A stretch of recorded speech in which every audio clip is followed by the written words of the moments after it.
Si te has comprado unas gafas inteligentes de Meta, ya sean las icónicas Meta Ray-Ban o por ejemplo el diseño deportivo de Oakley o la nueva generación de gafas inteligentes Meta Glazer y no sabes por dónde empezar, no te preocupes ya que estás en el lugar indicado. Ya sabemos que configurar un dispositivo puede generar dudas con el primer uso y también la primera configuración, así como el emparejamiento con nuestro smartphone. Es por eso que he decidido crear una lista de reproducción de diferentes vídeos que puedes ver para que puedas sacarle el máximo provecho a estas gafas inteligentes. Voy a pasar de hacer un unboxing, eso está claro, y lo primero que te voy a recomendar es que cargues el dispositivo al 100%. Para ello puedes cargar primero el estuche de carga y tenerlo al 100% de carga como lo tengo yo y esperar unos minutos, más que nada porque así vas a poder evitarte de que a medio de la configuración con tu dispositivo las gafas se queden sin batería, ya que puede ser que vengan con muy poca batería. Este es un consejo que puedes también aplicar a cualquier dispositivo tecnológico que compres. Todas las gafas inteligentes de Meta se gestionan a través de una misma aplicación. La aplicación se llama Meta Eye. Está disponible para Android y también para dispositivos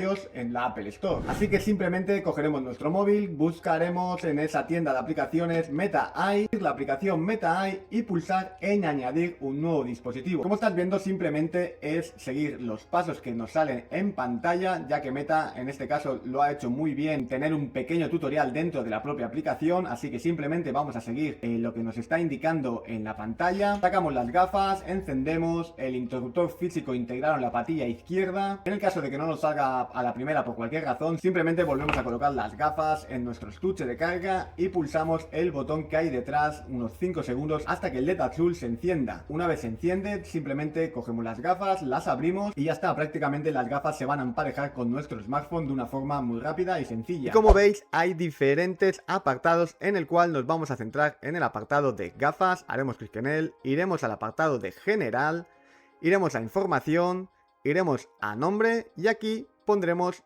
el nombre que nosotros deseamos poner en nuestras gafas inteligentes. Le damos a guardar y ya está. Y es que como estás viendo hay muchos apartados que poder configurar tanto por la parte de inteligencia artificial como la parte de las gafas inteligentes. Así que te animo a que te suscribas al canal, actives la campanita para no perderte el próximo vídeo. Ya te adelanto que te voy a enseñar la aplicación detalladamente para que le puedas sacar el máximo provecho a tus gafas inteligentes.